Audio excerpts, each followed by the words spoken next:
Hari amakosa atandukanye ukora igihe unywa amazi ashobora gushyira ubuzima bwawe mu kaga. Burya 2/3 by'umubiri wawe bigizwe n'amazi. Kunywa amazi rero ni ingenzi cyane. Bikwiriye kuba umuco kandi bigakorwa neza kuri gahunda. Ariko nanone kunywa amazi nabi ni ibintu bishobora kukugiraho ingaruka mbi kandi nyinshi. Birashoboka ko umaze igihe kinini cyane unywa amazi ariko uyanywa nabi. Muri iyi video tugiye kukwereka uburyo ushobora kuba unywamo amazi nabi akakugiraho ingaruka zitari nziza na gato, ndetse akaba ashobora no kuguhitana. Uramutse uri mushya kuri iyi channel yacu, turakwibutsa gukanda subscribe, like, unasangiza iyi video yacu abandi kugira ngo igere kuri benshi. Wibuke kandi no gukanda ku kamenyetso k'inzogera kugira ngo ubutaha video tugutegurira zijye zikugeraho ku gihe. Njye ndi Japhet Ntakirutimana, tubahaye ikaze. Ikosa rya mbere: kugotomera amazi.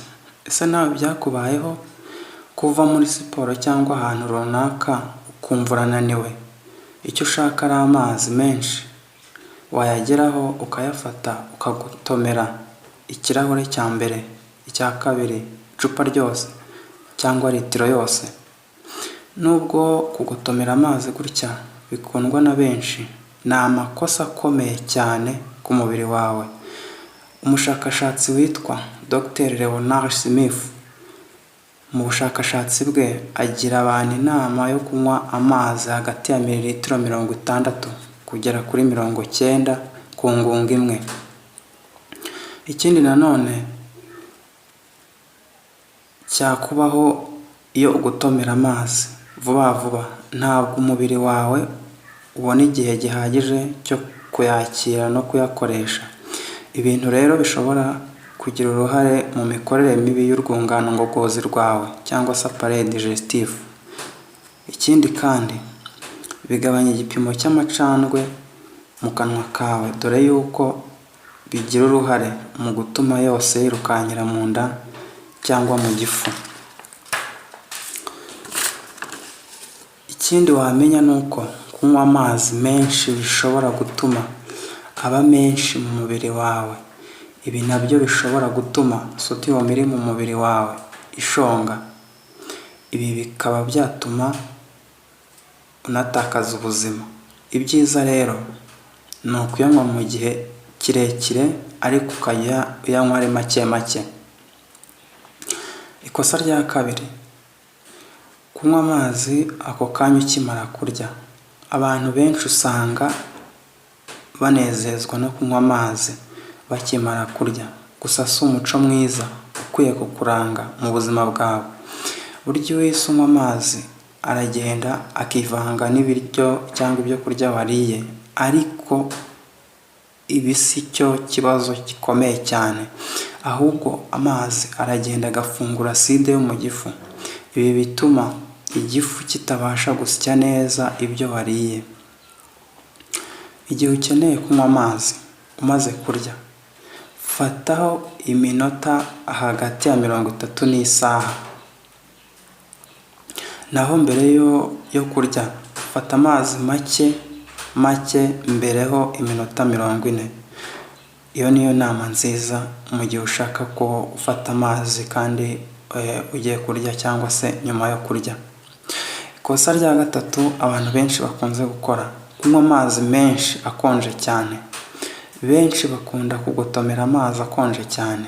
Birashoboka cyane ko utari uzi ko aya mazi ashobora gutuma igogora rigenda nabi cyangwa kugugara mu nda, ibyo wariye ntibigende neza.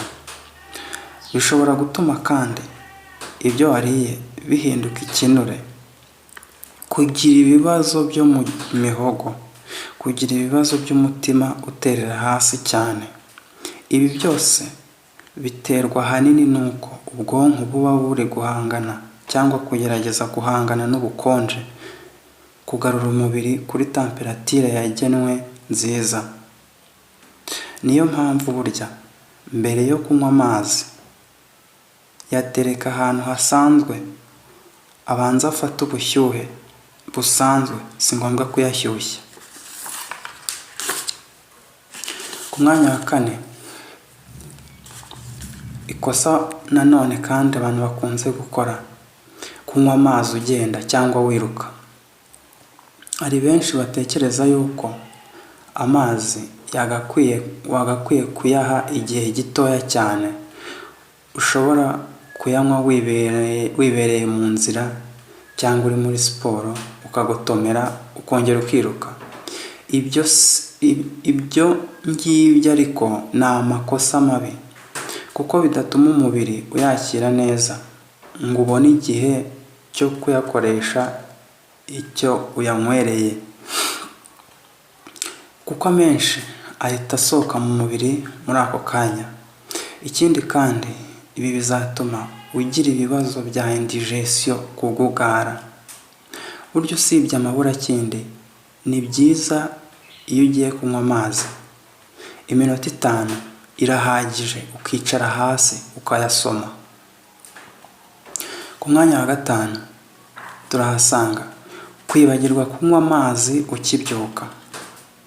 Burya iyo ubyutse mu gitondo, mu kanwa kawe haba harimo icyo twakwita bagiteri nziza ziba zagiye zirema igihe uryamye.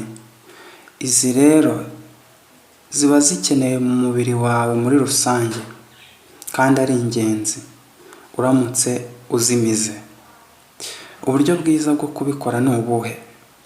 Igihe ubyutse mu gitondo, si byiza kwiborosa mbere y'uko ufata amazi, ahubwo fata ikirahure cy'amazi ukigotomere, uzaba urengeye ubuzima bwawe. Ku mwanya wa gatandatu, kwibagirwa kunywa amazi ikirahure kimwe igihe ugiye kuryama. Kunywa amazi ikirahure kimwe mbere y'uko usinzira ni ingenzi cyane mu gutuma amaraso atembera neza, bikagufasha kandi no gusinzira neza. Inzobere ku ndwara z'umutima zitangaza ko kuryama unyoye ikirahure cy'amazi bizakurinda kuba wagira icyo bita heart attack, cyangwa se guhagarara k'umutima mu buryo butunguranye. Ikiganiro cy'uyu munsi naha tugisoreje. Turabashimira kuba mudukurikira kandi mukunda ibiganiro byacu. Naho ubundi ngewe ukibategurira nkanakibagezaho ndi Japhet Ntakirutimana. Bye, naho ubutaha.